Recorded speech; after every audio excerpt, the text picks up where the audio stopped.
Welcome to debunk doctrine. సత్య సిద్ధాంతము అనేటువంటి ఈ యొక్క దానికి మీకు స్వాగతం పలుకుచున్నాం. And today's teaching corrects the error of lordship salvation. ప్రభు యొక్క రక్షణ అనే దాని గురించి అందులో కొందరు తప్పుగా అర్థం చేసుకునే విషయాల గురించి ఈరోజు మేము మీకు తెలియజేస్తాము. There is a teaching in Christendom that says that unless you make Jesus as Savior and Lord, you cannot enter into heaven. ఒక బోధ ఏమనుంది అంటే యేసుక్రీస్తు వారిని నీ రక్షకుడిగాను నీ ప్రభువుగాను చేసుకుంటేనే తప్ప నువ్వు పరలోకంలోనికి ప్రవేశించలేవు అనే విషయాన్ని బోధిస్తూ ఉన్నారు. So this teaching is called Lordship Salvation. దాన్నే ప్రభువు అనేటువంటి ప్రభువుతో ఉన్నటువంటి రక్షణ అనేటువంటి విషయాన్ని వారు ఆ విధంగా చెప్పుకుంటారు. Let me explain to you what it means. దాని యొక్క అర్థం ఏంటో నేను మీకు తెలియజేస్తాను. First of all, they teach that you need to believe in Jesus as your Savior. మొదటిగా వాళ్ళు ఏం చెప్తారంటే యేసుక్రీస్తు వారిని నీ సొంత రక్షకుడిగా అంగీకరించాలని చెప్తారు. To forgive you of all your sins. అంటే నీ పాపములను క్షమించడానికి నువ్వు ఆయన్ని నమ్మాలి. So when you make Jesus as your Savior, now you are connected to God. నువ్వు యేసుని రక్షకుడిగా చేసినప్పుడు ఇప్పుడు నువ్వు దేవునితో సంబంధం కలిగిన వ్యక్తిగా ఉంటావు. And you become part of God's family. నీవు దేవుని కుటుంబంలో ఇప్పుడు ఒక సభ్యుడుగా ఉంటావు. But now here is the error of their teaching. అయితే వారు బోధించే బోధలో ఇక్కడ ఒక తప్పు ఉన్నది. They say after this happens, now you have to maintain your status as a child of God. నువ్వు ఆ విధంగా జరిగిన తర్వాత ఇప్పుడు నువ్వు దేవుని యొక్క కుమారుడిగా కుమార్తెగా ఆ హోదాని నువ్వు మెయింటైన్ చేయాలి అన్నట్లుగా తెలియజేస్తూ ఉంటారు. By making Jesus as Lord of your life in every area. అంటే యేసుని ఇప్పుడు నీ జీవితంలో ప్రతి సందర్భంలో కూడా ప్రభువుగా నువ్వు చేసుకొని ఆ విధంగా జీవించాలని అంటారు. And they teach that this must be done continuously till you depart from the body. నీవు నీ దేహము నుండి వేరయ్యేంత వరకు కూడా ఇది ఆ విధంగా నువ్వు చేస్తూ ఉండాలి అనే విషయాన్ని వారు చెప్తారు. So to make Jesus as Lord over your life means to make Jesus have authority over you. యేసుని ప్రభువుగా కలిగి ఉండటం అంటే నీ జీవితం మీద ఆయన్ని అధికారిగా కలిగి ఉండటం. And to rule your life in every aspect of your living. అంటే నీ జీవితంలో ప్రతి సందర్భంలో ఆయన నీ మీద పాలన చేస్తూ ఉండటానికి నువ్వు అనుమతించటం. And if this is not done, then God can remove you from his family. ఒకవేళ అది జరగకపోతే దేవుడు నిన్ను తన కుటుంబంలో నుంచి తొలగించి వేస్తాడు అని చెప్తారు. And you will not be allowed entry into heaven. నీవు ఇక పరలోకంలోనికి వెళ్ళడానికి ప్రవేశించవు అని చెప్తారు. Hope you understand now what is Lordship Salvation doctrine. ఇప్పుడు ఈ ప్రభువు కొరకు ప్రభువు నిమిత్తమైనటువంటి రక్షణ అనేటువంటి దాని గురించి వాళ్ళు ఏం చెప్తున్నారు నీకు అర్థమై ఉంటుంది. These people, they get this doctrine from the Bible itself.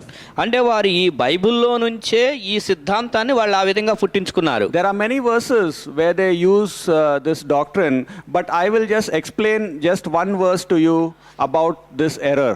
ఈ సిద్ధాంతాన్ని గురించి వారు అనేకమైన వచనాలు తెలియజేసి మాట్లాడతారు. అయితే ఒక వచనాన్ని నేను మీకు చూపించి వాళ్ళు చేసే తప్పేంటి, వాళ్ళు ఏ విధంగా తప్పుగా వివరిస్తారో చెప్తాను. Let's turn to 1 Corinthians 16 verse 22. మొదటి కొరింథీ 16వ అధ్యాయము 22వ వచనం.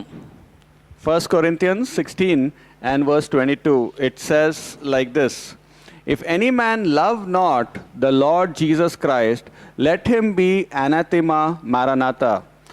So here it says that you must love the Lord Jesus Christ. ఇక్కడ ప్రభువును ప్రేమించాల్సిందే అంటే ఇంగ్లీష్ బైబిల్లో ప్రభువు యేసు క్రీస్తు వారు అనే పదాలు ఇంగ్లీష్ పదాల్లో ఉన్నాయి. నువ్వు ప్రభువును ప్రేమించవలసిందే అనే విషయాన్ని అక్కడ వర్ణించారు. That means you have to make him Lord over your life and love it. అంటే ఇక్కడ యేసుని నీవు ప్రభువుగా చేసుకుని ఆయన ప్రేమించాలి అని. Otherwise you will be anathema maranatha. లేకపోతే ఏమవుతుంది అంటే నీకు శాపం వస్తుంది అనేటువంటి మాటలు తెలియజేశారు. Anathema means to be accursed. అంటే అది అనాథెమా అనే పదము ఆ పదంలో నుంచి మనకి తెలుగు బైబిల్లో శాపం అని డైరెక్ట్గా రాశారు. And maranatha means at his coming. మరణాత అంటే ప్రభు వచ్చుచున్నాడు అనే మాట. So here what Paul is saying, when Jesus Christ comes, you will be cursed by Jesus if you do not make him Lord over your life.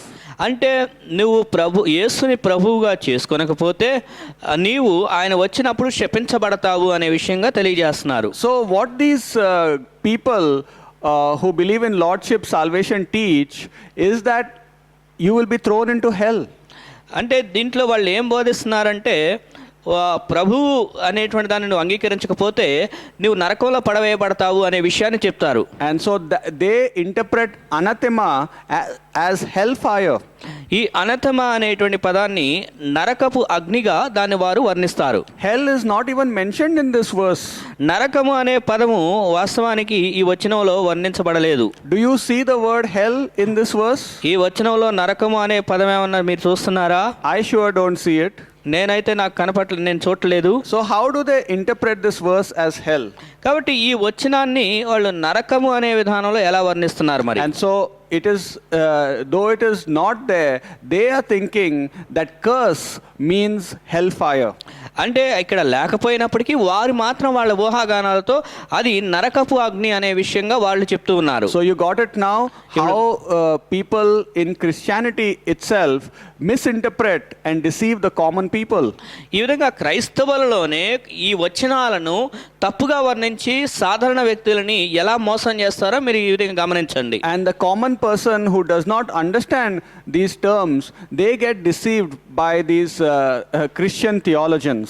ఈ యొక్క సాధారణమైనటువంటి వ్యక్తులు ఎవరైతే ఉంటారో వాళ్ళకి సరైన అవగాహన లేక ఈ చెప్పేటువంటి వారు చెప్పే మాటలను బట్టి వీళ్ళు మోసపోతూ ఉంటారు. Anathema does not mean hell for believers. అనతిమ అనే పదం అది విశ్వాసులకు సంబంధించిన నరకం అని ఎప్పుడు కూడా అక్కడ అర్థం లేదు. It only means that we are going to be cursed by the Lord Jesus Christ. ఇక్కడ కేవలం ఏం చెప్పబడిందంటే ప్రభువు చేత శపించబడతాము అని మాత్రమే చెప్పబడింది. It does not mean that we will be condemned. మనం ఆ యొక్క శిక్ష పొందుతాం అంటే నరకపు శిక్ష పొందుతాం అనే విషయంలో చెప్పలేదు. To throw into hell, God must condemn you. ఒకవేళ నువ్వు నరకంలో పడవేయాలంటే దేవుడు నిన్ను ఆ విషయంలో శిక్షించాలి. So they are making anathema as condemnation.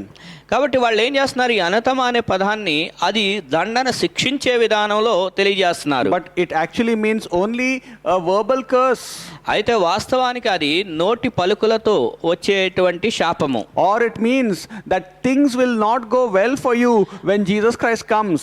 లేకపోతే ప్రభువు వచ్చినప్పుడు పరిస్థితులు అనేవి నీకు క్షేమకరంగా ఉండవు అని. It means that Jesus Christ will not give you the blessing that he had in store for you.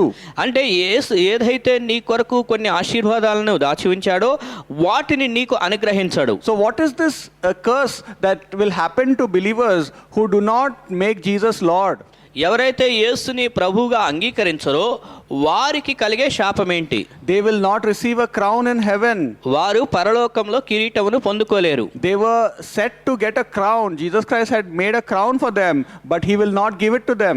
యేసు వారికి కిరీటం ఇవ్వాలి అని ఆయన చేసుకొని ఉంచుకున్నాడు, కానీ వాళ్ళు చేసిన దాన్ని బట్టి వాళ్ళకి ఆ కిరీటాన్ని ఇవ్వడు. And even by his words he will say, thou wicked and slothful servant. ఇంకోటి ఆయన నోటి మాటలతో ఏమంటాడంటే బుద్ధిహీనుడు, తర్వాత సోమరివాడైనటువంటి దాసుడు అని కూడా పిలుస్తాడు. And so they will receive some harsh words from Jesus Christ. అంటే యేసు నుండి వారు కొన్ని కఠినమైనటువంటి మాటలు వినవలసి వస్తది. And Jesus Christ will not allow them to reign with him in the millennial kingdom on earth. ఇక్కడ యేసుక్రీస్తు వారి ఈ భూమి మీద 1000 ఏండ్ల పాలన స్థాపించినప్పుడు కూడా ఆ పాలనలో కూడా వారు పాల్గొనకుండా దేవుడు వాళ్ళని ప్రక్కన పెడతాడు. You see, curse does not mean hell. అంటే శాపము అంటే నరకం అనేటువంటి అర్థం కాదు. It means that God at his coming will not favor you because you have not walked with him. నువ్వు దేవునితో కలిసి నడవట్లేదు కాబట్టి దేవుడు చూపించవలసినటువంటి దయా కార్యక్రమాల్లో అవి నీ పట్ల జరిగించడు. It means that Jesus will not be a blessing to believers when he comes back. ఆయన వచ్చినప్పుడు యేసు విశ్వాసుల విషయంలో అది దీవెనకరంగా వాళ్ళకి చేయలేడు. It's so simple to interpret. ఈ వచనాన్ని ఈ విధంగా అర్థం చేసుకోవడం చాలా తేలిక. And so if the church teaches lordship salvation, then they are contradicting many other verses about eternal security.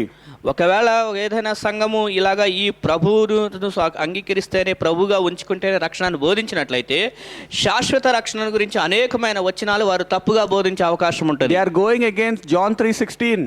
యోహాను 3:16కి కూడా వారు వ్యతిరేకంగా బోధించిన వారు They అవుతారు. are going against John 10:28. యోహాను 10:28కి కూడా వారు వ్యతిరేకంగా ప్రకటించిన They వారు are going అవుతారు. against Hebrews 10:14. హెబ్రీ 10:14కి కూడా దాని వ్యతిరేకంగా ప్రకటిస్తారు. And many other verses about eternal security only by believing.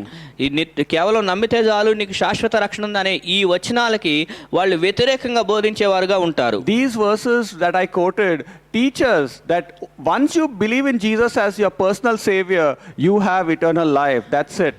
నేను మీకు చెప్పిన ఈ వచనాలు ఏం బోధిస్తున్నాయి అంటే, ఒకసారి నువ్వు యేసుని సొంత రక్షణగా అంగీకరించినట్లయితే నీకు ఎల్లప్పటికీ కూడా రక్షణ ఉంటుంది అనే విషయాన్ని బోధిస్తూ ఉన్నాయి. It says that once we believe in the sacrifice of Jesus Christ, we are perfected forever. ఎప్పుడైతే మనం యేసుక్రీస్తు వారి యొక్క త్యాగాన్ని మనం అంగీకరించామో, విశ్వసించామో, ఇక ఎల్లప్పటికీ కూడా మనం పరిపూర్ణమైనటువంటి వారంగా నీతిమంతులుగా తీర్చబడతాం. There is no lordship salvation in the Bible. ప్రభువు నిమిత్తమైనటువంటి రక్షణ అనేటువంటిది బైబిల్లో ఎక్కడా కూడా లేదు. There is lordship sanctification. అయితే ప్రభువు నిమిత్తమైన ప్రతిష్ట, శుద్ధీకరణ అనే విషయాలు మాత్రం తెలియజేయబడ్డాయి. This is a better term for practical Christianity. కాబట్టి అనుసరించేటువంటి క్రైస్తవులకి అది సరైనటువంటి యొక్క పదాలు అయి ఉన్నవి అవి. Lordship salvation is a misleading and fear generating term. ప్రభువు నిమిత్తమైన రక్షణ అనేటువంటిది ప్రజల్లో భయాన్ని కలిగించి ప్రజలను తప్పుదారి పట్టించేదిగా ఉంటున్నది. If you believe in lordship salvation, then you will never be sure and not have assurance also. ఈ యొక్క ప్రభువు నిమిత్తమైనటువంటి రక్షణ అనే దాని కానీ నువ్వు నమ్ముతూ ఉన్నట్లయితే నీ హృదయంలో ఎప్పటికే కానీ నీకు రక్షణ అనే విషయంలో నిశ్చయితను కలిగి ఉండవు. You may be in doubt that did I really make Jesus Lord in every area of my life? ఎందుకంటే నువ్వు సందేహిస్తూ ఉంటావు ఎప్పుడు కూడా, ఎందుకంటే ప్రతి సందర్భంలో నేను యేసుని నా ప్రభువుగా కలిగి ఉన్నానా లేదా అనే అనుమానంతో జీవిస్తూ ఉంటావు. What if the believer has only submitted to Jesus when they are young, and what if the believer has backslided? విశ్వాస అయిన వాడు చిన్న వయసులో ఉన్నప్పుడు ప్రభువు నమ్ముకొని ఆ తర్వాత వెనుకంజ వేసినట్లయితే వాడి విషయం ఏంటి? What if the believer does not submit in the old age? లేకపోతే ముసలి వయసు వచ్చేసరికి విశ్వాసులైనటువంటి వారికి ప్రభువుకి విధేయులుగా జీవించకపోతే వారి పరిస్థితి ఏంటి? There are many situations where the believer will have ups and downs in their lives. విశ్వాసులైనటువంటి వారు అనేక విషయాల్లో ఎత్తుపల్లాలు కలిగినటువంటి వారుగా ఉంటారు. No believer will have a clean record in following Jesus as Lord. ఏ విశ్వాసి కూడా యేసుని ప్రభువుగా వెంబడించే విషయంలో ఎవరు కూడా 100% అంటే అంత ఖచ్చితంగా నిలబడలేరు. Even David never believed in this lordship salvation, otherwise he also will not go to heaven. దావీదు కూడా ఎప్పుడు ఈ ప్రభు నిమిత్తమైన రక్షణ అనే దాన్ని నమ్మలేదు, ఎందుకంటే ఒకవేళ అది నమ్మినట్లయితే ఆయన కూడా ఎప్పుడు పరలోకానికి వెళ్ళి ఉండేవాడు కాదు. David also never made God the Lord of his life. ప్రభువుని ఎప్పుడు కూడా దేవుణ్ణి ప్రభువుగా దావీదు ఎప్పుడు కలిగి లేడు. All the time he never did that. అంటే ఎల్లప్పుడూ అదే విధానంలో జీవించలేదు దావీదు. Because he disobeyed the Lord and violated God's commandments many times. ఎందుకంటే అనేక సార్లు అతడు కూడా దేవుని ఆజ్ఞల విషయంలో అవిధేయుడు అయిన సందర్భాలు ఉన్నాయి. If we believe in lordship salvation, then even David is not in heaven. ప్రభునితమైన రక్షణ అనే దాన్ని నువ్వు నమ్మినట్లయితే ఇప్పుడు ఇక దావీదు కూడా ఇప్పుడు పరలోకంలో ఉండని వ్యక్తిగానే అయిపోతాడు. And then even Abraham is not in heaven because of his failure with Hagar. అలాగే అబ్రహాము ఆగర విషయంలో జరిగిన విఫలాలను బట్టి అతడు కూడా పరలోకంలో ఉండే వ్యక్తి కాదు. So many people in the Bible who have failed may not be there in heaven if we believe in lordship salvation. మనం ఈ ప్రభువు నిమిత్తమైన రక్షణని నమ్మినట్లయితే అనేకులు ఈ రోజున పరలోకంలో ఉండి విశ్వాసులుగా ఉండడానికి వారు ఎన్నిక చేయబడరు. And only the lordship salvation crowd, they only will be in heaven. కేవలం ఎవరైతే ఆ ప్రభు నిమిత్తమైన రక్షణ అనుకుంటున్నారో వాళ్ళ వరకే పరలోకంలో ఉన్నట్లుగా ఉంటారు. So now do you smell a rat in this doctrine?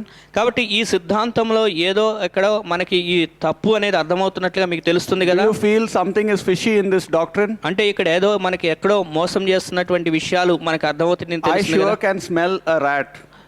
Sorry, I can smell something is bad in it. ఇందులో ఏదో తప్పు అనేటువంటిది నేను అర్థం చేసుకోగలుగుతున్నా వాళ్ళు చెప్పే విధానంలో. Because if you know the grace of God, then you will not preach this doctrine. ఎందుకంటే నీకు దేవుని యొక్క కృప అనేటువంటిది నమ్మినట్లయితే నీవు ఈ సిద్ధాంతాలను నువ్వు బోధించవు. If you know the love of God, you will not subscribe to Lordship salvation. నీకు దేవుని యొక్క ప్రేమ అనేది తెలిస్తే ప్రభువు నిమిత్తమైనటువంటి రక్షణ అనే దాని విషయంలో నీవు దానికి సబ్స్క్రైబ్ అవ్వవు. And so the people who prefer Lordship salvation want to control the congregation. ఎవరైతే ఈ ప్రభువు నిమిత్తమైన రక్షణ అనేటువంటి దాన్ని ఆలోచన చేసి దాన్ని నమ్ముతారో వాళ్ళు సమాజ సంఘాన్ని కూడా ఏం చేస్తారంటే భయంతో వాళ్ళ ఆధీనంలో పెట్టుకోవడానికి ప్రయత్నం చేస్తారు. And all the verses that they will use will be misinterpreted and taken out of context. ఎప్పుడు వాళ్ళు ఉపయోగించే వచనాలన్నీ కూడా తప్పుగా వర్ణించి అవి సందర్భానికి అసందర్భంగా ఉపయోగించేటట్లుగా చేస్తారు. And so this is a wrong doctrine, and I prefer Lordship sanctification. కాబట్టి వీళ్ళు ఈ విధంగా బోధించే ప్రభువు నిమిత్తమైన రక్షణ అనేది తప్పు. కానీ నేనేం చెప్తాను అంటే ప్రభువు శుద్ధీకరణ నిమిత్తము అంటే ప్రతిష్టాత్మకమైనటువంటి విషయాలనే దాని గురించి మాత్రం నేను బోధిస్తాను. Sanctification means that I want to please my Lord by living a holy life and submit to Him. అంటే దాని అర్థం ఏంటంటే నేను పరిశుద్ధమైన జీవితాన్ని జీవిస్తూ దేవునికి లోబడుతూ దేవుణ్ణి సంతోషపరుస్తాను. It means that I will make Him Lord of my life to live a holy life on earth. అంటే ఈ భూమి మీద నేను పరిశుద్ధ జీవితాన్ని జీవిస్తూ నా ప్రభువుని నేను నా జీవితంలో ఆయన్ని నేను సంతోషపరుస్తాను. And even if I fail, I will rebound and I will come back to my Lord. ఒకవేళ పడిపోయినా విఫలమైనా మరలా నేను తిరిగి లేచి ప్రభువు దగ్గరికి వచ్చేటువంటి అవకాశం నాకుంది. నేను ఆయన దగ్గరికి వస్తాను. And so yes, we must make Jesus Lord after we make Him our Savior. అవును, యేసును మన సొంత రక్షకుడిగా అంగీకరించిన తర్వాత మనం ప్రభువుగా యేసుక్రీస్తు వారిని కలిగి ఉండాలి. But for what purpose we are making Him Lord after we are saved? అయితే రక్షణ పొందిన తర్వాత యేసుని ఏ విధానంలో ఏ ఉద్దేశంతో మనం ఆయన ప్రభువుగా చేసుకుంటున్నాం? Because I know that he has the right standards for my living. ఎందుకంటే ఆయన నా కొరకు నీతికరమైనటువంటి ప్రమాణాలు కలిగి ఉన్నాడని ఆయన నేను ఎరిగి ఉన్నాను. Because I know if I don't make Him Lord, I will be led by devils. నేను ఆయన నా ప్రభువుగా చేసుకోకపోతే నేను దెయ్యముల చేత నడిపించబడి అపవిత్ర మార్గంలో వెళ్ళిపోతానని నాకు తెలుసు. Because I know that I need Him to make right decisions in every area of my life. నా యొక్క జీవితంలో ప్రతి సందర్భంలో నేను సరైనటువంటి నిర్ణయాలు తీసుకోవడానికి నాకు ఆయన అవసరత ఉంది అని నాకు తెలుసు. And so once you make Jesus as your Savior, yes, you must make Him Lord. There is no doubt about it. యేసుని రక్షకుడిగా అంగీకరించిన తర్వాత యేసును ప్రభువుగా కలిగి ఉండాలి, అందులో అనుమానం లేదు. But we don't make Him Lord for the purpose of going to heaven. అయితే మనం పరలోకానికి వెళ్ళాలి అనే ఉద్దేశంతో ఆయన మనం ప్రభువుగా కలిగి ఉండకూడదు. We are only making Him Lord so that we can live a holy life on earth by His government over us. అయితే ఆయన మనం ప్రభువుగా ఎందుకు కలిగి ఉండాలి అంటే ఈ భూమి మీద మనం పరిశుద్ధంగా జీవిస్తూ ఆయన పాలన క్రింద ఆయనకి నేను లోబడి జీవించాలనే ఉద్దేశంతో మనం ఆ విధంగా ఉండాలి. We don't teach, and the Bible also does not teach, that if you do not make Jesus as Lord, you will be condemned into hell. నీవు యేసుని ప్రభువుగా ఆయన్ని నువ్వు చేసుకోకపోతే నువ్వు నరకంలో వేయబడతావు అని ఆ విధంగా మేము బోధించము. Then the prodigal son should have been condemned by the father. ఒకవేళ ఆ విధంగా జరుగుంటే తప్పిపోయిన కుమారుడు విషయంలో తండ్రి చేత కుమారుడు కూడా శిక్షించబడవలసి వచ్చేది. If we believe in Lordship salvation, we are adding to the finished work. ఒకవేళ ఈ ప్రభువు నిమిత్తమైనటువంటి రక్షణ అనేది మనం సిద్ధాంతాన్ని కలిపినట్లయితే యేసుక్రీస్తు వారు సంపూర్ణం చేసిన ఆ శిలువ కార్యానికి మరొక విషయాన్ని మనం జత చేస్తున్న వాళ్ళం అవుతాం. The way to go to heaven is to believe in Jesus as our Savior plus nothing. మనం పరలోకానికి వెళ్ళడానికి యేసుని మన సొంత రక్షకుడిగా అంగీకరించాలి. ఇక దానికి మించి మనం ఏది కూడా జత చేయకూడదు. Jesus is God, our Savior, and we can do nothing to add to that salvation. యేసుని మన ప్రభువుగా కలిగి ఉండాలి, యేసుని మన సొంత రక్షకుడిగా అంగీకరించాలి. ఇక దానికి మరి వేరే విషయాన్ని ఏది కూడా మనం జోడించకూడదు. But what do these people teach? అయితే ఈ ప్రజలు ఏం బోధిస్తున్నారు? They teach Jesus as Savior plus our obedience to His Lordship. అయితే ప్రజలు ఏం బోధిస్తున్నారంటే యేసుని సొంత రక్షకుడిగా అంగీకరించాలి, దానితో పాటు యేసును ప్రభువుగా కూడా కలిగి ఉండాలి, అప్పుడే పరలోకం అన్నట్లుగా So they చెప్తారు. are adding their obedience to the finished work. అంటే యేసు చేసిన సంపూర్ణ కార్యానికి ఈ ప్రజల యొక్క విధేయతను జత చేస్తున్నట్లుగా వాళ్ళు అక్కడ కనపడుతున్నారు. That is wrong and that is not the finished work. అది సరైనటువంటి క్రీస్తు వారు చేసిన సంపూర్ణమైన కార్యం కాదు, అది తప్పు. The finished work means I do nothing to go to heaven. Jesus did it all for me. క్రీస్తు వారు సంపూర్ణ చేసిన కార్యం అంటే నేను మోక్షానికి పరలోకానికి వెళ్ళడానికి నా తరపు నుండి చేయాల్సిన సత్కార్యం అంటే వేరే ఏమి కార్యాలు లేవు, నా నిమిత్తం యేసే సంపూర్ణంగా కార్యం జరిగించాడు అని దీని The యొక్క finished అర్థం. work means that I don't have to obey to go to heaven. I only have to believe him as savior. నేను పరలోకానికి వెళ్ళటానికి ఆయనకి నేను లోబడనక్కర్లేదు, కానీ ఆయన్ని నేను రక్షకుడిగా ఆయన యందు విశ్వాసం ఉంచాలి. It means that my salvation is secure the moment I believe in the finished work of Jesus for my sins. అంటే నా పాపముల నిమిత్తము ఆయన చనిపోయాడు, ఆ విషయాన్ని నేను నమ్మిన వెంటనే, అంగీకరించిన వెంటనే నాకు ఇంకా భద్రత, రక్షణ అనేటువంటిది ఉన్నది. Romans 8:1 says there is no condemnation now for those who believe. రోమా 8:1 ప్రకారం ఏముందంటే ఇప్పుడు క్రీస్తు యేసునందు విశ్వాసం ఉంచిన వారికి ఏ శిక్షా విధి లేదని ఉంది. And so there are so many verses that tells us that once we believe we will have eternal life. కాబట్టి అనేకమైన వచనాలు ఏం బోధిస్తున్నాయి అంటే మనకి ఒకసారి ఆయన విశ్వాసం ఉంచితే ఇక మనం నిత్య జీవాన్ని కలిగి ఉంటాము అని తెలియజేస్తున్నారు. And so the conclusion is that do not make Jesus as Lord after you are saved in order to go to heaven. కాబట్టి ఇక్కడ ముగింపులో చెప్పేది ఏంటంటే నువ్వు పరలోకానికి వెళ్ళడానికి యేసుని సొంత రక్షకుడిగా అంగీకరించిన తర్వాత దానికి వేరే జత చేస్తూ ప్రభువుగా యేసుని కలిగి ఉండని అవసరం లేదు. You make him Lord after you are saved so that you can please him here on earth and you can get rewards and a blessing from God, Jesus, when he comes back. అయితే యేసుని ప్రభువుగా నువ్వు ఎందుకు కలిగి ఉండాలంటే ఈ భూమి మీద ఉండగా, ఈ దేహంలో నువ్వు జీవిస్తుండగా దేవుణ్ణి సంతోషపరచడానికి, అలాగే ఆయన వచ్చినప్పుడు నీ కొరకు ఆయన ఏదైతే బహుమానాలు ఇవ్వాల్సి ఉన్నాయో ఆ బహుమానాలు పొందుకోని నిమిత్తం వాటి కొరకు నువ్వు యేసుని ప్రభువుగా కలిగి ఉండాలి. So I hope you understand this wrong doctrine of lordship salvation that is in the Christian market. కాబట్టి ఈ రోజున క్రైస్తవంలో ఉన్నటువంటి ఈ ప్రభువు నిమిత్తమైన రక్షణ అనేటువంటిది ఎవరైతే బోధిస్తారో అది తప్పు అనే విషయాన్ని మీరు అర్థం చేసుకున్నారని నేను అనుకుంటున్నాను. And I hope you will not subscribe and buy this wrong doctrine. కాబట్టి తప్పుడు సిద్ధాంతాన్ని సబ్స్క్రైబ్ చేసుకుని తప్పుడు సిద్ధాంతాన్ని నువ్వు కొనుక్కోవని నేను అనుకుంటున్నాను. And hope this teaching was a blessing to you to understand the correct way to make Jesus Lord and for the correct purpose also. కాబట్టి మేము మీకు బోధించిన ఈ సిద్ధాంతం మీరు సరైన విధానంలో ఈ సిద్ధాంతాన్ని అర్థం చేసుకోవడానికి మీకు ప్రయోజనకరంగా ఉంటుందని మేము నమ్ముచున్నాము. Amen. Amen. Thank you. God bless. Thank you.